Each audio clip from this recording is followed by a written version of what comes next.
podcast é apresentado pelo Tecnoblog. Alecrim, qual era o número do seu ICQ? Eu não vou lembrar. Tem esse detalhe, né? Que era baseado em números. Você veja só, cada um tinha um número como se fosse o seu RG ou o seu CPF. O meu já tinha muitos dígitos. Eu lembro que os que tinham poucos dígitos eram super valorizados, assim. E vendiam esses números de poucos dígitos. O meu era 1404-29550, eu lembro. Mas eu tentei logar recentemente. Adicionem aí, tá, gente? Não funciona mais, eu não sei. Eu tentei e não deu certo.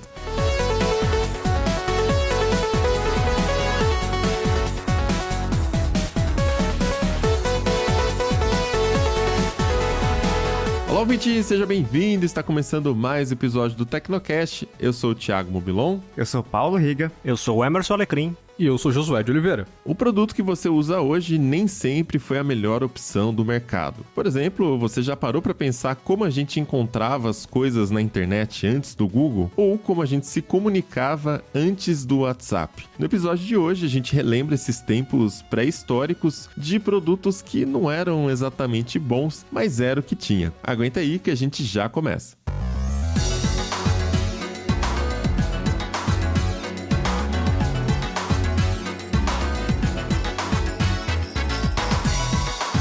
O mercado de tecnologia amadureceu muito nos últimos 10 anos e, com isso, diversos produtos se consolidaram como a escolha óbvia para cada tipo de aplicação. Então, por exemplo, se eu falar aqui que eu vou enviar uma mensagem, você ouvinte provavelmente já está imaginando o logotipo do WhatsApp, né? Ou se eu falar que eu quero buscar alguma coisa, encontrar alguma coisa, com certeza você também já pensou ali na página do Google. Mas a gente começou a pensar aqui, né? Como que a gente se virava quando as ferramentas que são mais maduras hoje em dia, que todo mundo utiliza, ainda não eram a escolha ou ainda nem existiam, né? Riga, como que a gente encontrava coisas na internet? Com um monte de buscador que a gente achava que também estava maduro, mas não estava, né? Hoje a busca é praticamente sinônimo de Google. Tenho certeza que muita gente que está ouvindo nunca usou outro buscador que não o Google. Assim como o streaming durante o tempo, por exemplo, era sinônimo de Netflix. Hoje a gente vê que tem muita gente brigando por essa fatia, mas é uma visão presa a esse momento, né? Então, se você está ouvindo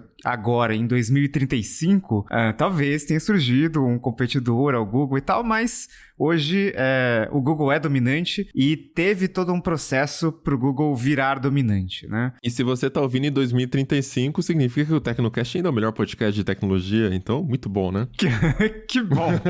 Vencemos. Mas geralmente o esquema é que essas empresas que hoje são dominantes resolveram algum problema com uma abordagem muito diferente, né? Foi a tal da disrupção que aconteceu em algum momento, essas empresas resolveram e elas acabaram crescendo muito rápido. E aí você fala com um jovem aí que tem, sei lá, os seus 15, 16 anos, e muitos deles não imaginam que a gente já teve uma época em que o Google não era dominante para buscas, por exemplo. E tinha outras empresas que ocupavam esse papel, né? O Google não foi o pontapé inicial, mas era uma coisa mais diluída, né? Você tinha várias empresas, vários serviços disputando o mesmo mercado. Então, de um jeito ou de outro, sempre tem um rastro de concorrentes que ficam pelo caminho, né? O que era dominante numa época, hoje pode não existir mais, ou existe como um serviço totalmente diferente e pouco lembrado, às vezes por incompetência da gestão daquela época, às vezes por essa gestão não saber ler os rumos que o mercado estava tomando, ou simplesmente porque chegou alguém que fez algo melhor e que dominou a cena, né? E normalmente, na verdade, é um pouco de uma mistura das duas coisas, né? Você tem tanto as falhas da empresa que é dominante no momento, de não conseguir tomar ali as ações necessárias para se manter nessa posição, continuar inovando, enfim, não saber ler corretamente os rumos do mercado, e você tem, em paralelo, uma outra empresa aparecendo, um novo serviço surgindo,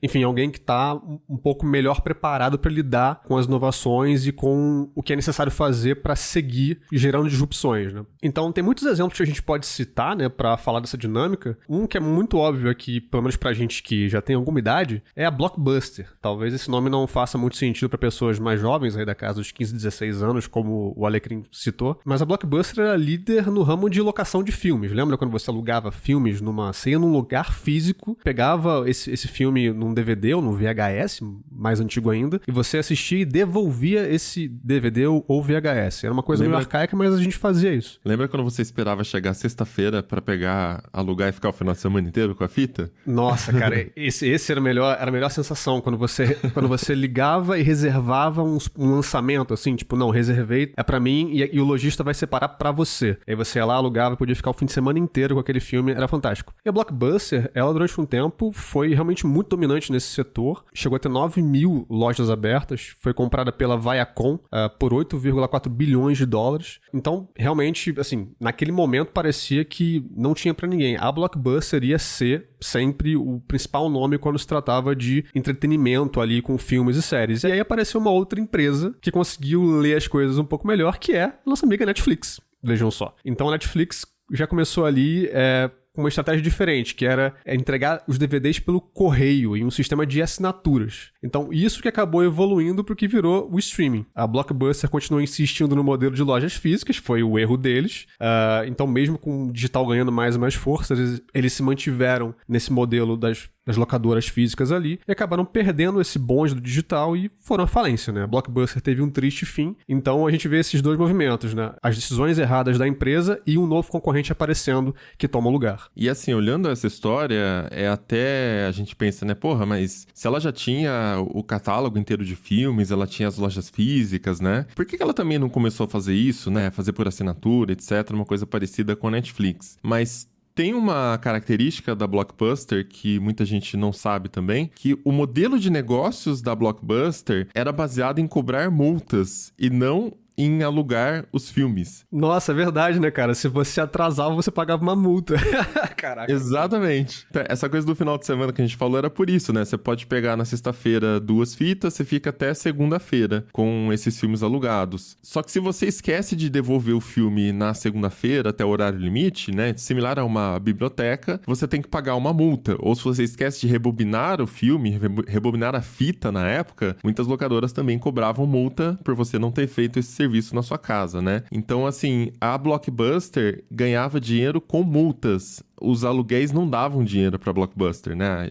Basicamente, os aluguéis custeavam a operação e o que dava lucro mesmo era cobrar a multa. Então, quando chegou uma empresa que você não tinha multa para pagar, como que ela abandona o modelo de negócios dela para trocar completamente para uma coisa que você tem que começar do zero, cobrar assinatura e tal, né? A Microsoft viveu isso, por exemplo, na transição do Office, quando ela parou de cobrar pelo Office e passou a fazer uma assinatura dele, né? E o próprio Satya Nadella fala que foram tempos muito difíceis para a Microsoft, porque no primeiro momento você deixa de ter aquela receita alta com venda do software, sei lá, 700, 800 reais aqui no Brasil, e passa a ter uma receita muito pequena por usuário, né? Mas você faz essa troca na expectativa que essa receita seja contínua, que você vá adquirir mais usuários, porque o preço do produto é muito mais barato. Você até combate a pirataria com isso, né? Mas num primeiro momento tem um vale ali, que se a empresa não for saudável, ela não consegue ultrapassar esse vale e chegar do outro lado. Era o caso da Blockbuster. Ela não conseguia abrir mão das multas. Abriu mão das multas, acabou a empresa. A Netflix disruptou a Blockbuster porque não tinha mais como cobrar multa. E a Microsoft foi lá e se disruptou, né? Tipo, gente, vai doer, mas a gente tem que fazer isso aqui, porque se a gente não fizer, alguém vai fazer. Imagina se a Microsoft não fizesse isso e o Google Docs fosse dominante. Deus me livre, né? Um universo paralelo que tá por aí em algum lugar no multiverso. Nós estamos usando o Google Docs o tempo inteiro e o Office acabou faz tempo. Exatamente. Só que quando a gente fala de algo que era dominante no passado e que não é mais, a gente usou o exemplo da Blockbuster, que era uma rede física de lojas, né, de locação de filmes e tal. Mas também a gente viu isso acontecendo no próprio universo digital, digamos assim, né, na internet.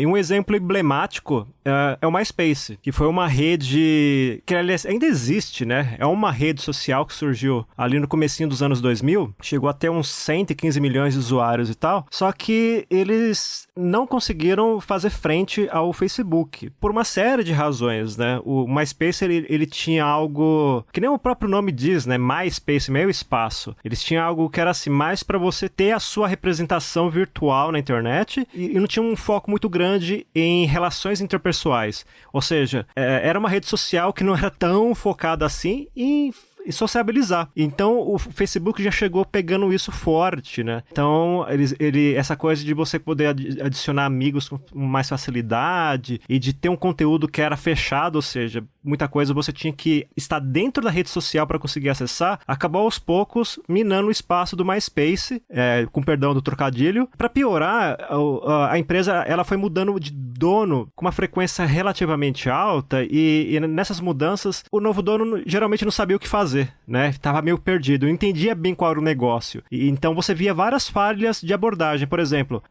o MySpace ali por volta de 2005 ainda era muito forte, mas aqui no Brasil não. Até tinha usuário no Brasil, mas foi mais ou menos na época que surgiu o Orkut, e o Orkut foi por um bom tempo a rede principal dos brasileiros, né? E curiosamente também foi uma rede que acabou sucumbindo com o passar do tempo, né? Principalmente por causa do avanço do Facebook. Mas, e aí eles tentaram direcionar o negócio pro foco em música, pro universo ao redor da música. Inclusive, acho que por volta de 2007 ou 2008, por ali, eles lançaram um serviço de vídeos na internet que era até que bem parecido com o modelo de negócio do YouTube, né? Que você mesmo podia subir os vídeos e tal. Só que era uma coisa muito mais diluída, né? Assim, não tinha um foco muito grande, muito claro para o que servia e acabou nos chamando muita atenção. E aí, com isso, né? A gente viu o Facebook avançando, esse foco em música até trouxe o resultado, mas deixou a plataforma muito nichada. Não virou uma coisa grandiosa como o Facebook. E aí o Facebook foi atropelando o que viu pela frente, né? Foi com o MySpace, aqui no Brasil foi com o Orkut, e hoje, o MySpace existe. Se você colocar myspace.com, você vai achar alguma coisa lá. Mas, sei lá, não é algo que agrada muito, ainda é muito focado em música, só que pra música hoje, você pode usar o próprio YouTube, ou você vai usar o Spotify, ou você vai usar, sei lá, o Apple Music, embora esses serviços não sejam redes sociais, mas eles dão acesso mais fácil às músicas. E, bom, o Orkut morreu, né? Então tá só na memória de quem viveu aquela época e descansa em paz. E quando a gente pega essas empresas que estão começando, né, elas sempre têm o objetivo de fazer uma coisa muito bem, né? Você chega, resolve uma parada, uma dor do mercado, né, e alguma necessidade, e depois você vai expandindo. Hoje, quando a gente pensa em Google, Facebook, né, Microsoft, são empresas com tantos produtos, tantas áreas de atuação que dominam várias áreas, né? Uma empresa só domina vários nichos diferentes. Mas o Google, pra gente, né, citar só esse primeiro, começou ali na busca. E na época que o Google começou, que ele lançou o algoritmo ali, o famoso PageRank, né, que faz até hoje eu receber 500 e-mails por dia aqui de... Não quer fazer um post, um guest post com o link do follow, né? Não, tem uma galera que ainda tá presa em 2004 e manda esses e-mails, então não muda tanto, pois não. É. Mas naquela época era um momento que a internet era muito incipiente ainda, né? Já tinha um tempo de vida, mas ainda era web 1.0, né? Se a gente tá falando de 3.0 hoje, era uma web muito estática, né? As conexões eram muito lentas, você entrava nos sites para ver GIFs, layouts muito ruins em tabela, né? Não tinha nem CSS ainda, e sei lá, um textinho muito básico, né? Então era uma coisa muito diferente do que era hoje. E, sei lá, buscador na época, eu me lembro em 99 de eu estar na escola lá, e aí liberaram lá um laboratório de informática, e pra mim era uma coisa completamente nova, eu nem sabia o que era internet, né? Eu lembro que os meus amigos riquinhos ali, né? Eu tava com bolsa, que minha mãe é professora, né? Então eu tinha bolsa de estudo lá, tava estudando numa escola de riquinhos. E, cara, eu não me encaixava, não tinha amigos, né? Mas, enfim, os riquinhos, nossa, que da hora, vamos usar a internet aqui também, não preciso usar só em casa, né? O que é internet? Saca? Eu não fazia ideia. E eu fui muito zoado na época. Era a rede mundial de computadores, Mobilon. Então, e eu fiquei, o que é rede, sabe? Mas o Tecnoblog só existe hoje por conta deste dia, que eu lembro da diretora entrando na sala e falando, vamos liberar um laboratório e tal, né? Mas foi aí que eu fiquei completamente viciado. Eu lembro, assim, do meu sangue acelerado de eu entrar no computador e falar com uma pessoa no chat da UOL, e a pessoa falando que tava em São Paulo e eu dando risada, olhando pela sala, assim, em cima do meu ombro e pensando, quem que tá zoando com a minha cara, sabe? Quem que tá fazendo isso? Mas foi aí um dia que eu cheguei ali e falei assim, não, vou fazer trabalho de escola, porque dizem que é o futuro, sei lá do que, né? Depois já tinha ouvido algumas coisas, e entrei num tal de Alta Vista pra tentar encontrar soluções de matemática, né? Caramba, então você usou mesmo o Alta Vista. Eu entrei no Alta Vista, né? Não sei se eu usei. Quando eu comecei a usar a internet, o Google já era bem dominante, assim, então... Eu já acessei vários buscadores, assim. Cheguei a usar alguns nacionais, né? Acho que o KD é o mais conhecido, mas eu usei muito pouco os outros, assim. Eu cheguei a usar o KD bastante. Idoso que eu sou, né? Comecei a usar a internet ali por volta de 97, 98. E o KD era o que você tinha de mais...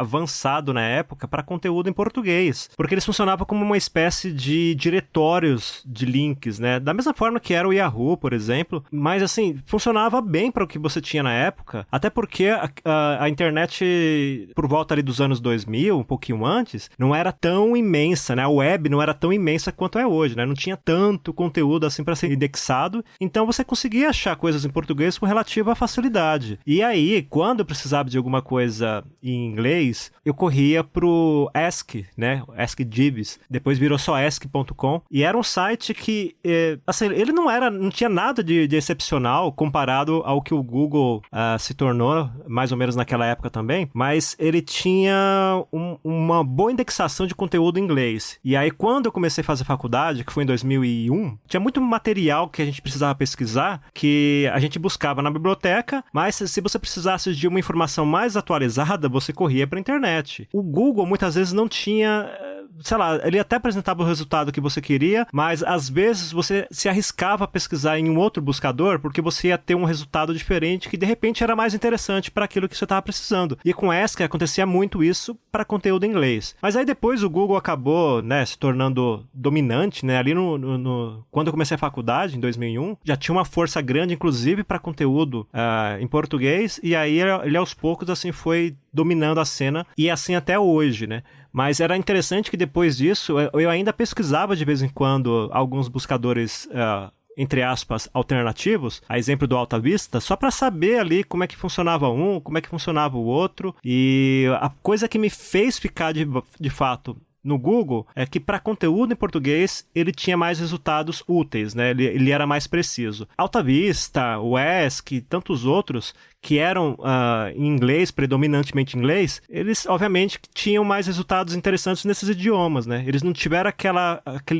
estrutura computacional que o Google teve para conseguir assimilar rapidamente conteúdos em outros idiomas. E aí o Google, né, é a história que a gente conhece hoje. Vale lembrar também que hoje em dia é muito fácil você ter uma página na internet, né? Você tem o Wix, você tem WordPress, que é... Provavelmente o WordPress é provavelmente o dominante, né? Deve ter, sei lá, 30% de todos os sites da internet rodam WordPress, uma estatística que eu vi pela última vez ali, que é o sistema que o Tecnoblog usa também, né? Mas como é que era a internet numa época que a gente não tinha tantas ferramentas, tantos serviços para você lançar páginas, né? Hoje em dia, qualquer pessoa literalmente cria uma conta em algum lugar e lança páginas da internet. Você tem os editores visuais que você consegue ir mexendo na cor, no formato, colocar botão, imagem, e é o What You See is What You Get, né? O nome é o WY, aquela siglinha, né? WYSI, eu lembro disso. É um pouco difícil de gravar, realmente, né? A gente começa falando achando que é fácil, de repente, opa, quais são essas letras? É um caso onde é mais fácil falar a palavra inteira do que falar a sigla, né? Enfim. Exatamente. Mas, ao contrário da sigla que é complicada, o formato, né, desse tipo de programa é mais fácil de usar do que você botar a mão no código e programar uma página, né? Então, assim, isso era uma barreira para você ter mais páginas na internet, tanto quanto a conexão, que nem todo mundo tinha conexão ainda, né? E aí a gente tem ali, historicamente, a gente pode lembrar, por exemplo, o Dreamweaver, tô vendo aqui, dezembro de 97, que ele foi lançado, né? Pra fazer páginas na web. E o Front Page, a versão 1.0, foi feito por uma empresa que chamava Vermeer Technologies. Ele foi lançado em 95, mas, obviamente, que ninguém deveria usar ele, né? até que a Microsoft comprou a empresa em 96 e se transformou em Microsoft FrontPage 1.1. O FrontPage, inclusive, nada me faz acreditar que ele não era tipo um plano maléfico da Microsoft para dominar com o Internet Explorer, né? Porque gerava um código absurdamente ruim e só funcionava com o Internet Explorer direito. Qualquer outro navegador que você tentasse, tudo bem que você não tentava muitos, né? Porque naquela época já era meio difícil, ficava tudo de ponta cabeça a página, assim. Então, e aí por isso que naquela época é muito comum que os sistemas de busca fossem até diretórios, né? O Yahoo mesmo era um diretório de links. Eu não sei exatamente como era o processo, né? Mas eles cadastravam e organizavam ali um diretório de links. Como que você encontra coisas em um diretório de links, né? Não tem um algoritmo para trazer à tona o que você tá procurando de fato. Olha, eu lembro que no Yahoo era um processo até bem simples. Você simplesmente acessava o site e aí tinha um formulário de cadastro de link, você enviava o link e eles faziam uma avaliação manual, ou seja, tinha uma pessoa que conferia se o link que você mandou era realmente válido e colocava na categoria mais apropriada. Então, por exemplo, no Tecnoblog, se você cadastrasse lá, ele ia ser colocado ou na categoria informática ou tecnologia ou algo do tipo. E aí, simplesmente para você acessava uma lista de sites. Então, você queria achar alguma coisa de informática, de tecnologia, você ia na categoria correspondente. E aí, quando o Google chegou, essa lógica começou a perder sentido. Só que aí tem um detalhe bem interessante. Apesar dessa lógica perder sentido, tinha naquela época ali por volta ali de começo dos anos 2000, né? Até 2005 mais ou menos, ou talvez um pouco depois. Ainda assim era muito importante você ter um link no Yahoo, porque aquilo somava pontos. Já entra esse lance do PageRank, né? Então você quanto mais links você tinha apontando para o seu site, a tendência é que ele ficasse mais bem posicionado no Google e em outros buscadores, mas geralmente era o Google a preocupação, né? Tinha um outro fator importante que era assim, se você tivesse o seu site no Yahoo, em teoria, era um fator de qualidade porque significava que aquele site era confiável, porque ele era checado antes de ser colocado. Então, se você colocasse um site falando que era de tecnologia e no final das contas ele distribuía jogos piratas ou software pirata, esse site não era cadastrado, porque ele era verificado. Então, você tinha esse ar de confiança que dava. Então, é engraçado que esses diretórios, por muito tempo, começou a ser usado mais para uma estratégia de SEO, né, para você ficar bem posicionado no Google, do que efetivamente para você permitir que alguém acessasse o seu conteúdo a partir deles. É porque pensa assim, né? Qual que é a velocidade de crescimento da web? De novos sites ou, pior ainda, de novas páginas, né? Qual que era naquela época o tamanho da web? Qual que é o tamanho da web hoje? Eu já vi números assim, nem lembro, mas é que cada ano dobra, triplica, sei lá, nem tanto, né? Mas é absurdo de grande. Então, o Yahoo fazer o trabalho manualmente era muito inviável, saca? É completamente inviável. Você não vai conseguir ter um índice com informações suficiente para que as pessoas voltem ali, nem no médio prazo. E aí o que o Google fez foi trazer um crawler, que não era uma coisa nova naquela época, né? Mas ele rastreava a internet, então você entra em uma página, pega todos os links daquela página, internos e externos, acessa todos esses links e vai fazendo isso eternamente, né? Até você ir expandindo o seu índice. Só que aí como é que você faz para mostrar para o usuário qual é o melhor link para aquela busca, né? Você pode procurar uma palavra X e ele vai retornar, mas qual que é a ordem, né? Essa palavra X pode aparecer no rodapé de um site, e aí ele vai botar esse site no topo, né? Então eles tiveram essa ideia de lançar um algoritmo que substitui o trabalho humano em massa. Se no Yahoo existia uma curadoria humana de abrir cada link e falar, ok, eu vou pôr no meu índice, no Google a lógica é, se um site está apontando o link para um outro site, a gente entende que é um indicativo, né?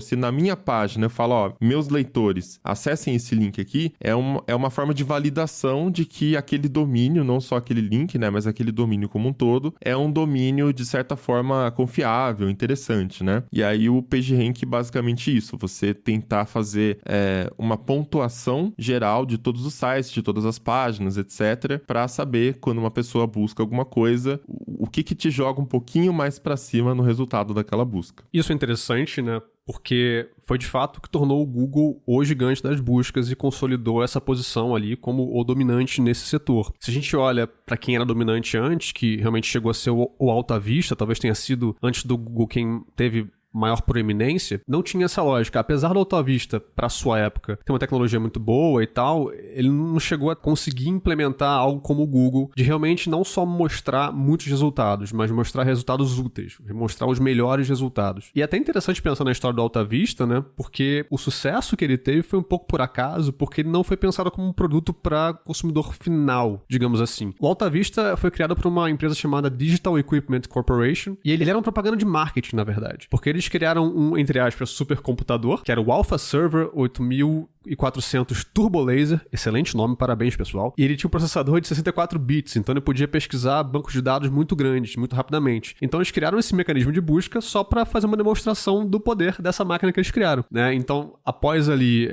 testes internos, eles colocaram no ar e disponibilizaram o produto para as pessoas acessarem. E ele já tinha ali o seu web crawler, que chamava Scooter, e ali em 95 ele completou ali uma raspagem da web e retornou cerca de 10 milhões de páginas que foram adicionadas a esse índice primitivo do Alta Vista. Então, ele já tinha uma tecnologia interessante para a época, né? E tem muitos destaques do Alta Vista. Ele foi pioneiro em buscas em linguagem natural, então, por exemplo, se você digitasse o que é um servidor, ele entendia que aquilo era uma pergunta e que exigia uma resposta específica. Então, não pesquisava só pelos termos de busca, tipo o, que, é um servidor, e aí te apresentava, sabe, milhares de páginas que tem aquelas palavras. Tipo, não, ele entendia que era uma pergunta específica. Nossa, cara. E a gente tá todo impressionado com o ChatGPT em 2023. Pô, o Alta Vista fez isso em 1900 e bolinha. Pô, é muito melhor. Pois é, o Alta Vista andou para que o ChatGPT pudesse correr.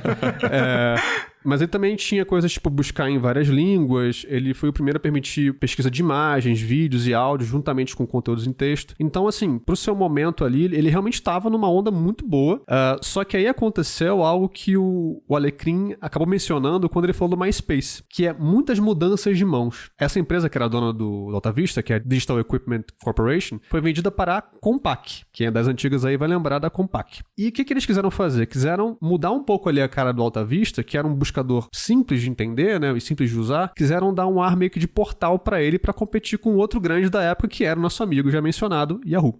Então isso eliminou bastante da simplicidade da ferramenta. Então ele acabou virando uma outra coisa e os usuários não gostaram. E aí depois o Alta Vista foi vendido para uma outra empresa que tentou fazer um IPO, deu errado. E aí nessas mudanças de mão, cara, o produto foi perdendo a sua identidade. E aí nessa época a gente já tinha o Google aparecendo, que durante, assim, os primeiros anos, né, da história do Google, eles estavam focados em busca de fato, né? Os outros produtos vieram depois. Então eles realmente consolidaram um produto muito bom com o PageRank, né? E essa coisa de você mostrar resultados relevantes, né? Uma tecnologia que te dava o que você queria a partir da utilidade dos resultados, não apenas da quantidade deles. Então realmente o Google, a partir desses movimentos, foi deixando para trás quem era dominante da época, que era o Alta Vista. E no fim das contas, o Alta Vista acabou sendo vendido para uma outra empresa chamada Overture, que por sua vez foi vendida para Yahoo. Então o Alta Vista acabou sendo incorporado ali à busca do Yahoo e foi fechado ali silenciosamente no ano de 2013. E aí é isso, cara. É Google e um Bing ali em segundo lugar apenas. E aí é bizarro lembrar isso, né? Que o Yahoo tentou comprar o Google ainda em 2002. Ofereceram 3 bilhões de dólares.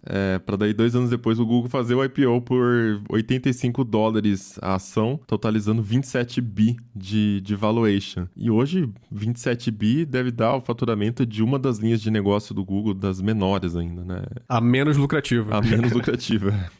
Monstruoso. E aí o Yahoo foi, lógico, perdendo mercado, perdendo relevância. A Microsoft tentou comprar o Yahoo ali para meados de 2008. Ela ofereceu 44,6 bilhões pelo Yahoo. Eu não lembro exatamente a história, eles recusaram a oferta da Microsoft e tal. Recusaram e a Microsoft subiu depois para 47 bi.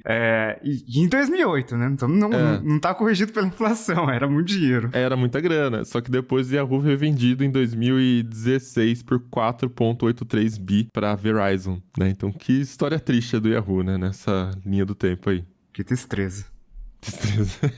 Ainda sobre o Google, uma coisa interessante que pouca gente sabe ou lembra é que bem no comecinho da empresa e também no decorrer dos anos 2000, a empresa adotou uma estratégia bastante agressiva de crescimento, que era comprar empresas para absorver tecnologia. Até hoje, de certa forma, o Google faz isso, mas ali entre 2000 e 2010 isso foi mais comum. Ou fazia isso também para ter operações oficiais em algum país. E foi assim que o Google chegou no Brasil. Oficialmente, o Google começou a funcionar no Brasil em 2005, 2005, depois que eles compraram uma empresa chamada Aquan Information, que era uma empresa de busca, especializada em busca, que foi criada por professores e acho que estudantes também, né? Acho que foi só professores, da Universidade Federal de Minas Gerais. E essa Aquan tinha um serviço de busca que era, na verdade, assim, não era um serviço de busca muito conhecido, que era o todobr.com.br. Inclusive, se você acessar esse endereço, lembrando que é todobr, não tudobr, todobr.com.br, você vai ver que a página vai dar um erro de 404, mas com uma imagem do Google de fundo, né? Então, esse domínio até hoje pertence ao Google. E só que esse todobr não era tão conhecido no Brasil quanto o KD. Mas, por outro lado, eles prestavam serviços para portais. Eu lembro que o IG tinha essa tecnologia deles, o UOL tinha essa tecnologia deles. Então, o Google, para chegar aqui e fincar a bandeira no país, comprou essa Aquan e, como a empresa é de Minas Gerais, o primeiro escritório, digamos assim, a primeira unidade física do Google foi lá em Minas Gerais e depois eles trouxeram para São Paulo, criaram um escritório comercial, né? Toda uma operação comercial focado no Brasil e aparentemente também na América Latina. Mas a unidade de Minas Gerais continuou existindo porque funcionava como um centro de pesquisa. Tanto é que até o final do Orkut, por um tempo, foi administrado por essa turma que ficava lá em Minas, se não me engano. Então, eles têm uma presença muito forte aqui. E esse pessoal que fez o todobr, eles tinham a intenção de criar um buscador que era, assim, o que o Google era para idioma inglês, eles queriam criar para o idioma português. E a tecnologia deles funcionava bem. Tanto é que eles foram comprados pelo Google. O Google podia simplesmente ter pegado esses professores e falado, olha, venham trabalhar pra gente, mas não, eles foram lá e compraram a empresa e assim começou a história do Google no Brasil, né? Então, às vezes a gente tem uma certa tendência a menosprezar o trabalho de tecnologia, de desenvolvedores ou empresas locais, empresas brasileiras, mas a verdade é que a gente tem muita gente talentosa aqui e a prova disso é a história da Aquan, né? Infelizmente, infelizmente pra gente, né, pensando como brasileiros e tal, mas pro Google foi ótimo, eles absorveram essa tecnologia deles, esses professores, se não me engano, pelo menos boa parte deles, a maioria, ficou trabalhando no Google e, se não me engano, tem até gente, alguns deles estão lá até hoje, né, porque já faz muito tempo, isso aconteceu em 2005, era um pessoal bastante capacitado e que você não tenha dúvidas de que eles, de alguma forma ou outra, contribuíram para a busca do Google ser dominante como é até hoje. Sim, em algum dos últimos eventos do Google, o Bertier Ribeiro Neto, que, né, ajudou a fundar a Aquan e depois ajudou a vender para o Google, enfim, hoje ele é um chefão lá dentro do Google e tal. Muita gente foi para lá, muita gente foi... Realmente a intenção era absorver esses talentos, né, do Brasil e pro Google foi muito bom. E pensando na história do Google, né, a maneira como ele se colocou acima da sua concorrência, de diversas maneiras, como a gente viu aqui, seja só pela sua tecnologia mesmo, seja chegando em alguns lugares e comprando empresas, absorvendo talento, a história do Google também é uma história sobre como a busca deixou de ser apenas uma parte de como a gente usa a internet e passou a ser o ponto de partida, né? A internet muito lá atrás, quando ela era apenas um longo conjunto de arquivos numa grande rede, que as pessoas não conseguiam acessar direito e pesquisar direito, a busca era muito importante para conseguir ter acesso a conteúdo. E com o tempo isso foi se tornando cada vez mais importante. Mas hoje não é só isso, né, cara? A gente abre o Chrome e a gente não digita mais nome de site no navegador quase. A gente faz pesquisas no Google, né? Então, o desenvolvimento do Google foi um desenvolvimento da busca em si e dos nossos hábitos de encontrar coisas na internet e passar realmente a pensar na busca como ponto de partida na nossa experiência na web. Eu acho que a importância do Google também tá nisso, em moldar os nossos hábitos como usuários da internet.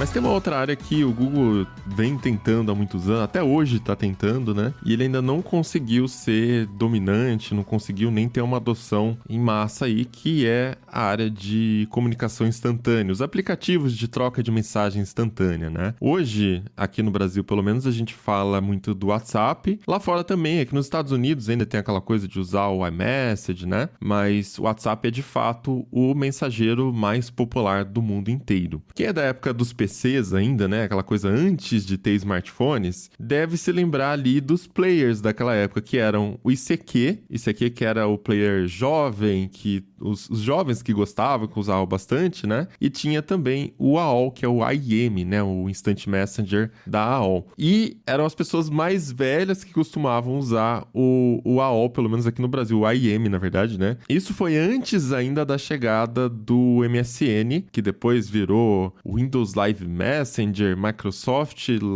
Live Messenger, sei lá, Microsoft com os nomes incríveis dela, né? Virou Microsoft, né? É isso. Mas eram esses mensageiros que a gente usava na época, né? Cara, a gente precisa lembrar uma coisa. Ali por volta dos anos 2000, a gente tinha em casa o cantinho da internet. O que era o cantinho da internet? Geralmente a gente tinha um PC, um desktop. Nossa, alecrim. Aquela mesa com a gaveta embaixo que tirava o teclado, né? Você colocava aquelas capinhas no monitor, no gabinete. A capinha era muito importante. A mãe não gostava de deixar sem, não. Minha mãe, pelo menos, odiava. Aquela capinha que a sua avó usa pra cobrir botijão de gás, Exato. Então existia o equivalente pro gabinete do computador. E no final das contas ficava tudo amarelado do mesmo jeito, tá? Ficava. Era bege, branco e ficava amarelo, não tinha jeito. Mas nessa época, a gente chamava isso de cantinho da internet porque era assim. Pra você se conectar, tinha que ser uma conexão de escada, né? Que você ligava na sua linha telefônica. Geralmente você acessava à noite porque era mais barato. Era a cobrança de um pulso durante meia-noite e 6 horas da manhã. No decorrer da semana, no final de semana, eu acho que só cobrava... Era o domingo o dia inteiro com um pulso só e acho que de sábado era a partir das 14 horas até meia-noite. E um pulso significava que eles cobravam somente uma tarifa da ligação telefônica, que era coisa de centavos. Então, todo mundo preferia esses horários. E aí, você tinha uma conexão que era muito lenta mesmo. Então, para você se comunicar com outras pessoas, você tinha, obviamente, que pegar priorizar uma comunicação baseada em texto. E nessa época, o ICQ era a moda, digamos assim, principalmente entre o pessoal mais jovem, porque ele tinha um visual mais descolado, tinha uns efeitos de som, por exemplo, quando você entrava, ou quando alguém mandava uma mensagem, tinha uma vozinha lá que parecia coisa de videogame, de 16 bits, sabe? Era bem legal, era uma coisa jovem mesmo. Alecrim, qual era o número do seu ICQ? Eu não vou lembrar. Tem esse detalhe, né? Que era baseado em número, você veja só, cada um tinha um número como se fosse o seu RG ou o seu CPF. O meu já tinha muitos dígitos, eu lembro que os que tinham poucos dígitos eram super valorizados, assim. E vendiam esses números de poucos dígitos. O meu era 1404-29550, eu lembro. Mas eu tentei logar recentemente... Adicionem aí, tá, gente? Não funciona mais, eu não sei, eu tentei e não deu certo. Mas que irônico, né? Quando a Microsoft começou a ganhar muito espaço ali com o MSN, ela foi bastante impulsionada também pelo Hotmail, que nas assinaturas do e-mail ele adicionava automaticamente, né? Utilize o e-mail do Hotmail e tal. Essa foi a estratégia viral do Hotmail. Então, como todo mundo tinha Hotmail, era fácil entrar no MSN Messenger, né? Era só colocar seu e-mail ali. E depois vieram as práticas da Microsoft, que foram alvo de vários processos de antitrust, porque o Hotmail já vinha instalado e ele abria automaticamente, inclusive quando você logava no Windows. Mas, enfim, a galera falava muito sobre como o Hotmail, um dos motivos do sucesso era que, cara, é muito mais fácil você passar uma conta de e-mail pra alguém te adicionar do que passar um número, né? O ICQ não tem nem chance. E a gente voltou pro número hoje, né? Porque é o número de celular pra adicionar no WhatsApp. Exatamente. E o MSN naquela época também tinha algumas coisas bem legais pros jovens, né? Uma que é clássica, que todo mundo que usou lembra, é quando você podia chamar a atenção de alguém que a janela tremia, né? E era uma coisa que as pessoas eu já vi gente pedindo isso pra colocar no Slack, pra colocar no Discord. Assim. Ótima ideia, véio. Façam isso mesmo, empresas, por favor. Não, pra quem não pegou a ideia, era simples. Se você mandasse uma mensagem pra alguém e essa pessoa não respondia, aí você mandava um comando lá de chamar atenção e aí a janela da pessoa tremia ali, fazia um barulhinho de vibração. E aí, cara, era a versão digital daquela vibração que a gente tem no celular, sabe? Não, mas era muito invasivo, né? Tipo... Total. Você levava um susto, cara. Tipo, você poder balançar uma janela no computador de outra pessoa. Pensa nisso hoje em dia. É muito absurdo, né? Esse recurso. Esse papo já soa muito papo de idoso, então eu vou ser mais idoso ainda. Antes de todos esses serviços de mensagens, a gente usava muito IRC, ou Mirk, né? Mirk era o aplicativo, né? Irk era a forma de serviço, que era basicamente um chat, um protocolo, exatamente. Era basicamente um chat baseado em linha de texto, sabe? Não era aquela coisa toda bonitinha, com gráficos e tudo mais. Era linha de texto, era como se você conversasse com outras pessoas usando uma janela do DOS, ou uma linha de comando do Linux, por exemplo, ou do macOS. Então era uma coisa totalmente baseada em texto, só que funcionava muito bem, porque você tinha alguns comandos ali e você criava salas.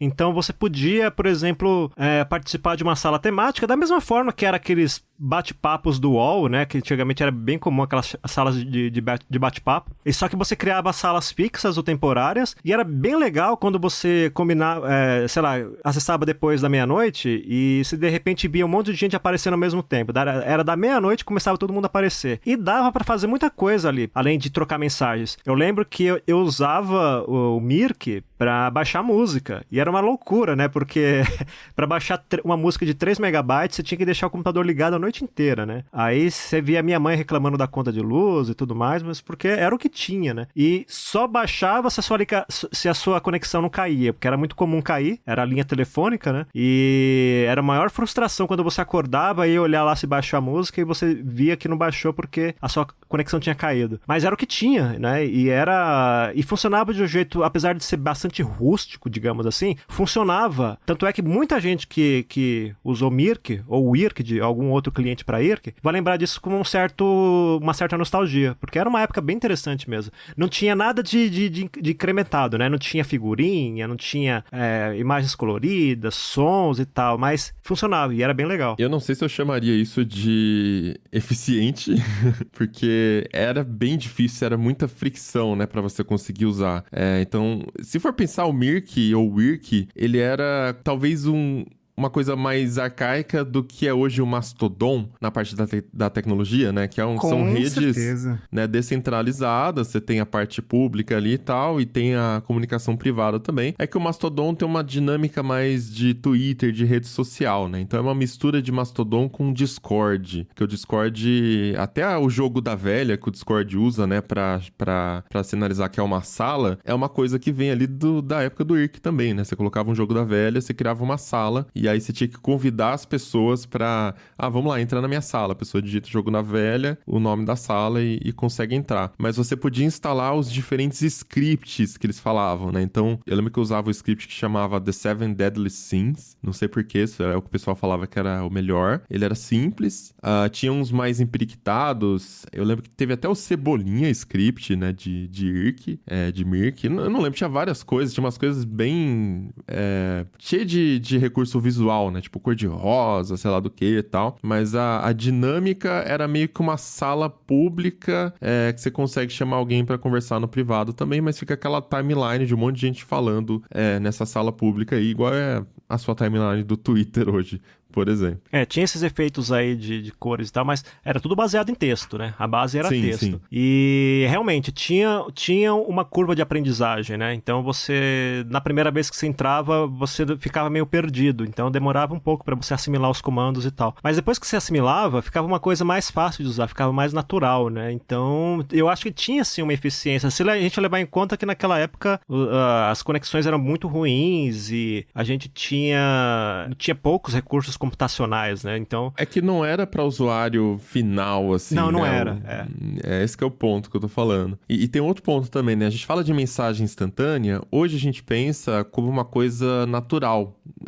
Até voltando ao assunto da fricção, né? Tá aqui no meu telefone, tem uma loja de aplicativos que você entra, ele tá destacado no topo como um dos principais aplicativos. Seu pai tem, sua avó, se bobear, tem um Obafone lá com WhatsApp com as letras gigantes, né? Então, assim, é diferente. Naquela época, então, primeiro, conexão. Computador já era uma coisa rara, né?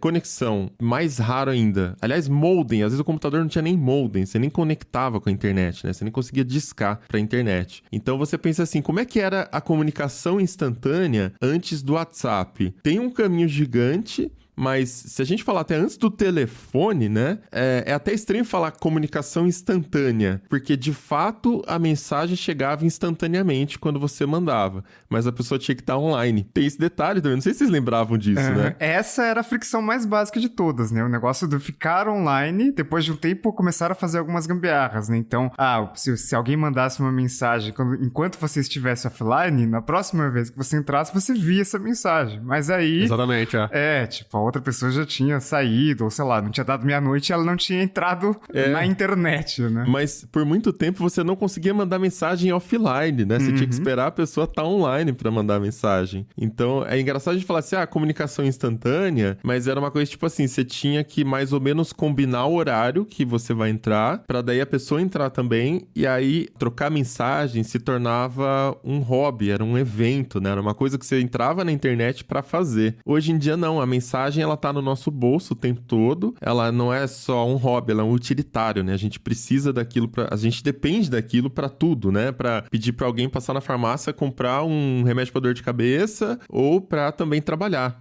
Né? A mensagem virou uma coisa mais transparente, ela faz parte, a gente não percebe que a gente tá fazendo isso, né? E antigamente não, era tipo, vamos combinar um horário pra gente entrar pra tecer, né? Era tecer, que era teclar. Quer tecer?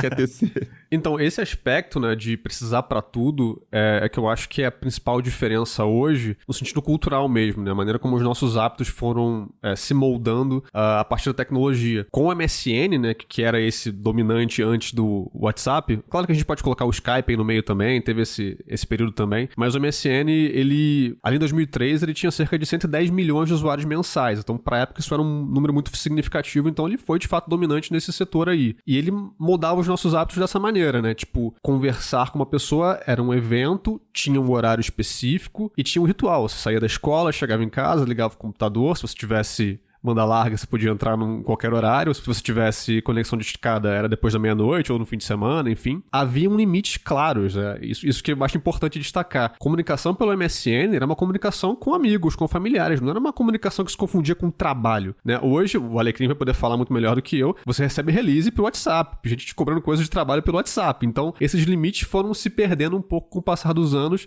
à medida que, enfim, a comunicação instantânea foi indo pros celulares e se tornou essa coisa que tá presente 24 horas na nossa vida, né? Pois é. E entra naquele contexto que eu falei agora há pouco do cantinho da internet, né? Você tinha lá o seu computador, conectava na internet e depois que você saía, você ficava offline. Você não tinha naquela época a sua TV ligada na internet, você não tinha um celular ligado na internet, você não tinha nada. Era seu computador e se você ficasse offline, você estava efetivamente offline. Se alguém quisesse te encontrar pra passar alguma coisa de trabalho, tinha que te ligar.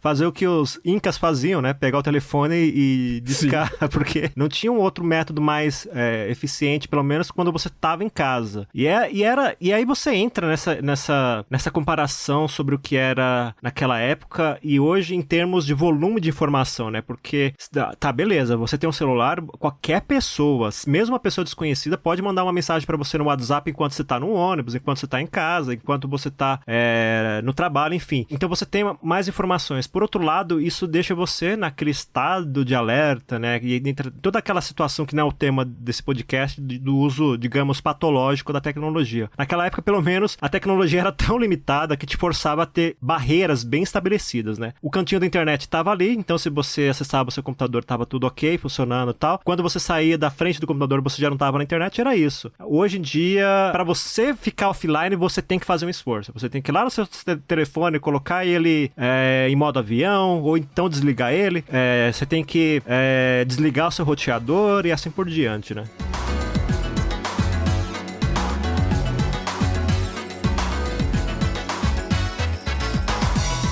Mas é fato que hoje o mundo é mobile first, né? Um MSN, um bom comunicador hoje que só tá disponível no computador, né? Esse comunicador não vai fazer sucesso. Ele tem que primeiro ser muito popular no smartphone e depois ter as versões pro computador também. A prova disso é o próprio WhatsApp, que os nerds odeiam, porque o Telegram é muito superior, de fato, é uma experiência...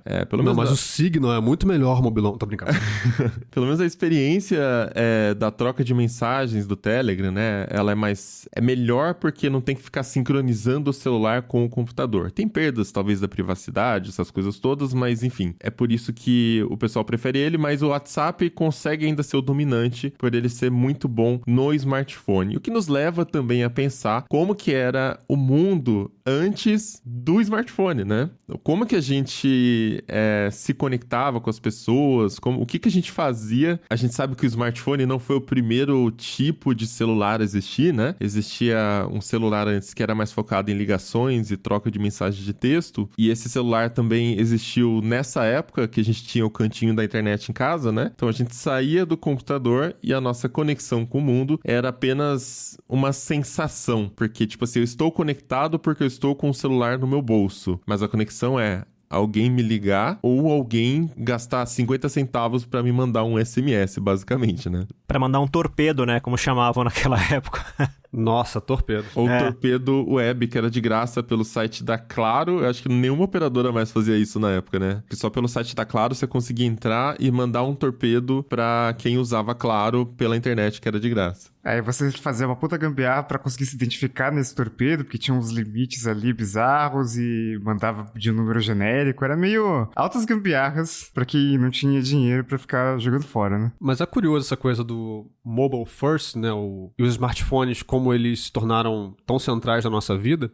Eu acho que se a gente pensa em smartphone hoje, a nossa mente vai muito rapidamente pro iPhone, né? Talvez ele não seja o principal em volume de vendas, né? Talvez. A Samsung também tem ali muitos modelos que vendem muito bem. Mas eu acho que culturalmente o iPhone meio que se tornou esse blueprint, assim, né? Tipo, o que é o smartphone, né? Como a gente se comunica hoje em dia. Mas se a gente volta ali pros anos 90, não era assim, né? A Apple não era o principal nome para telefones, para celulares, enfim. E tem um nome que, durante os anos 90 e um pouquinho nos 2000, se destacou muito acima da concorrência, que é a Nokia, né? A Nokia, em 2007, ela tinha cerca de 48,7% no mercado de celulares. Então, tipo, uma única empresa com quase metade do mercado debaixo do braço. Se a gente olha hoje, a gente vê ali Apple e Samsung nos primeiros lugares. É claro que esses números variam dependendo da fonte, mas do que eu consegui recuperar de informação, Apple e Samsung totalizam juntas ali cerca de 55%, 56%. Então, você pensa na Nokia totalizando quase 50%, é um negócio realmente muito, muito fora do comum, né? Na verdade, quando a gente olha para 2013, esse market share da Nokia tinha caído para 3,1%, né? Então, tipo, a Nokia realmente era dominante antes da explosão dos smartphones, perdeu tudo, tá morando de aluguel hoje. Tem um dado curioso nesse market share que você pesquisou, José, porque ele é especificamente de smartphones, né? E a gente tinha outros tipos de celulares. Acho que nunca vai existir outra empresa, né? Vários fabricantes já falaram. Talvez nunca exista outra empresa tão dominante no mercado de celulares, porque a Nokia chegou a ter 80%, 90%. Assim como o Google hoje domina muito os buscadores, né? A Nokia chegava a dominar, assim, absurdos, assim. E é meio estranho, né? Porque hoje ela meio que não significa muita coisa, assim. Quem não viveu, quem não teve um Nokia, acha que é uma empresa qualquer, né? E ela foi muito dominante. Inclusive, o meu primeiro smartphone foi um da Nokia. Foi um Nokia E71 que eu ganhei no concurso. Isso foi, acho que 2008, 2009, por aí, ou 2010, nessa época aí. E era bem legal, porque naquela época, quando a gente pensava em smartphone, o que vinha, ou celular inteligente, né? Quando você pensava em um aparelho celular mais sofisticado, o que vinha na cabeça era um celular que tinha uma tela relativamente grande e embaixo um teclado, que era o caso desse Nokia 71. Só pra situar o ouvinte no que é uma tela relativamente grande, é tipo menos de 3 polegadas, tá? Exato, mas que era maior do que as telas pequenininhas que a gente tinha naqueles celulares, entre aspas, burros, né? Porque aqueles, né, chegou uma época, inclusive, que o barato era você ter o menor celular possível, né? Eu lembro que a gente tinha uns celulares, assim, que pareciam um filhote de celular, né? Porque eram bem pequenos, assim. Hoje a gente carrega um computador no bolso, uma tela gigantesca. Pois é.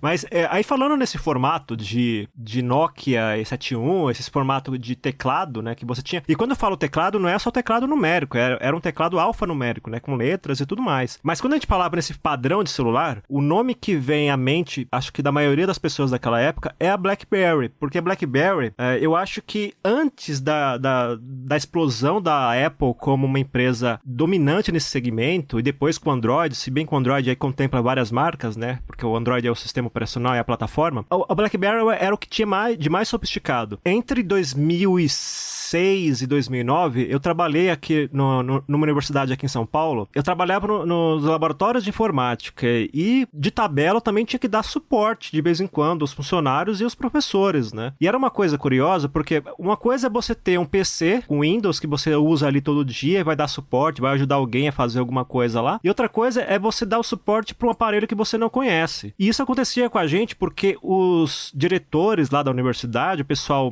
que tinha os cargos mais avançados, eles tinham BlackBerry. E você tinha que ajudar eles, de repente, a conectar na internet, mandar um e-mail, alguma coisa. Só que você não tinha, você não usava um BlackBerry. Então você tinha que ir ali na intuição, entrar nos aplicativos e descobrir como funcionava ali na frente do cara mesmo, do professor ou do diretor que estava precisando de ajuda, e depois mostrar para ele. E isso era legal porque mostrava que a BlackBerry tinha uma interface para a época que era bastante intuitiva, ou seja, você não ficava muito preso nela, né? Você não tinha que gastar muito tempo aprendendo a mexer naquele aparelho. E por causa disso, eu falava assim, nossa, esses caras vão dominar o mundo. Eu lembro, inclusive, que ali ainda por volta de 2010, ou um pouquinho antes, tinha um aparelho que eu não sei se foi o mais marcante da BlackBerry, mas foi um dos modelos de destaque que era o BlackBerry 7210. O 7210 tinha uma cor azul escura e a borda da tela era branca, só que eu não lembro se tinha outras cores ou não, mas eu sei que esse aparelho era o que mais aparecia lá na universidade, e depois eu via em eventos, né, nessa época eu já trabalhava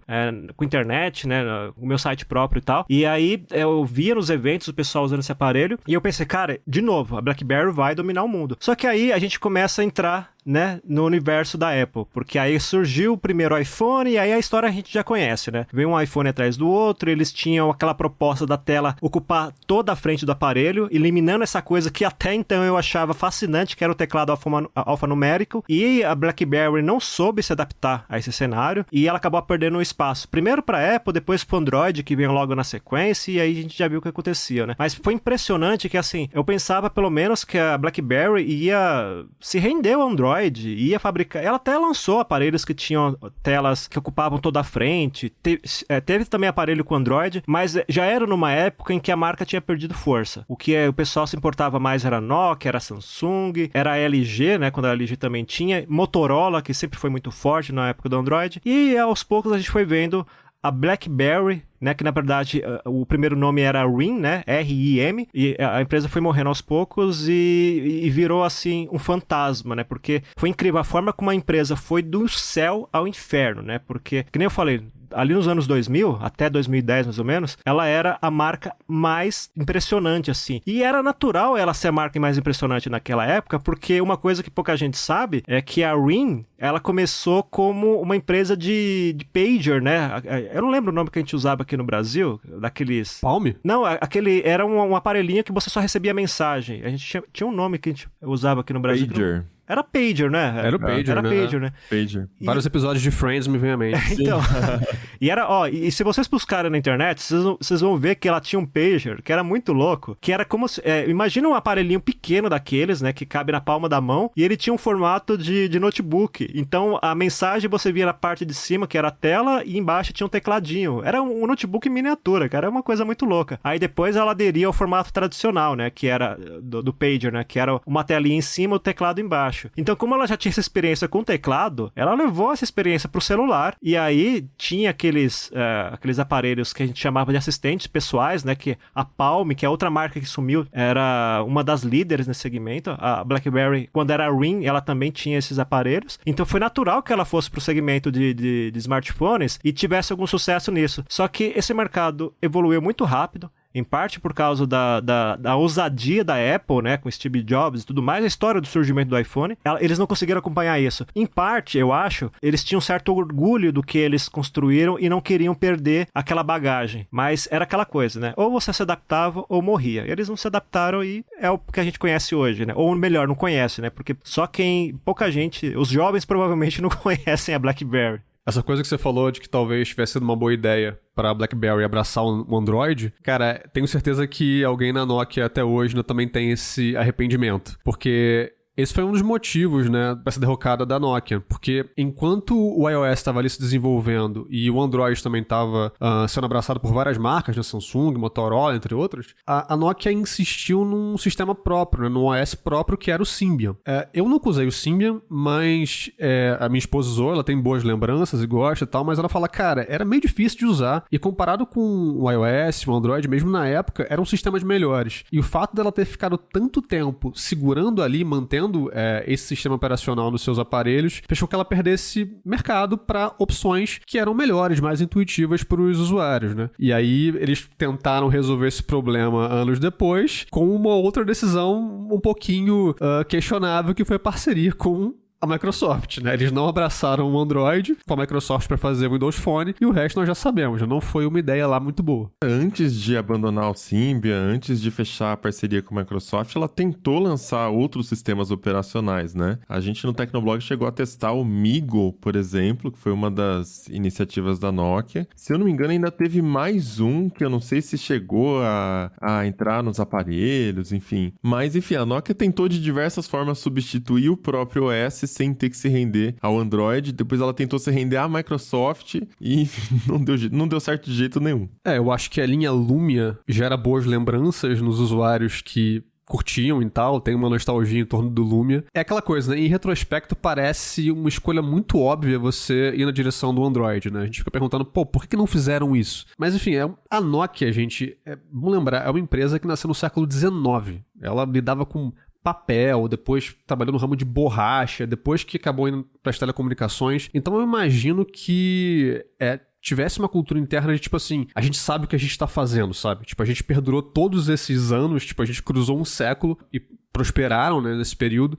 Então eu acho que tinha esse peso interno de querer passar essa noção de que não, o que a gente faz é sólido, o que a gente faz é bom. Cara, teve que muita coisa dar errado pra isso acontecer, porque, sabe, não tem gente mais cabeça dura do que japonês. E assim, a Nintendo também é uma empresa do século XIX e começou fazendo baralho, sabe? Imagina se a Nintendo continuasse com esse negócio, vamos fazer o melhor baralho do mundo. Tipo, gente, tipo, tem que ter alguém ali, não é possível, né? O problema era o Stephen Elop, que era o cavalo de Troia, ex-Microsoft, que foi pra Nokia, ajudou a destruir a Nokia e vendeu barato pra Microsoft. Tem essa teoria da conspiração e ela faz totalmente sentido se você quiser pesquisar esse nome. Foi bem triste, assim. Essa história é fascinante. Cara, cavalo de Troia. E só concluindo a história, a Microsoft acabou comprando, de fato, ali a divisão de celulares da Nokia. Acabou não dando muito certo, como a gente sabe. Hoje ainda tem celulares com a marca Nokia, inclusive com Android, mas não são feitos pela Microsoft, porque a Microsoft vendeu a divisão poucos anos depois. Eles são lançados pela HMD Global, não sei se alguém aqui já usou, mas, enfim, ainda tem celulares Nokia no mercado. E a Nokia hoje, como empresa, ela tem um foco ali na produção de roteadores, processadores de rede e outros produtos de infraestrutura de telecomunicações, né? Então, é realmente muito louco pensar e olhar pra trás e perceber essas escolhas erradas que levaram essa empresa que já foi tão dominante a, sei lá, virar realmente minúscula no mercado em que ela ia de vento em popa, né? Então é isso, vamos chegando ao final de mais um episódio do Tecnocast. E conta pra gente, você lembrava do Alta Vista? Você usava... Aliás, você lembrava que não dava pra mandar mensagem offline nos mensageiros antigamente? Conta lá na comunidade.tecnoblog.net ou comenta com a gente no Twitter, é só marcar o @Tecnocast. E se quiser continuar o papo direto com a gente em todas as redes, eu sou @Mobilon, @Paulo Riga, @ealecrim e @Josué de Olive, com V mudo no final. Este podcast foi produzido pelo José de Oliveira, com edição do Ariel Libório e arte da capa do Vitor Pádua. A gente fica por aqui e voltamos com outro episódio semana que vem. Até lá! tchau! Falou! Tchau, pessoal!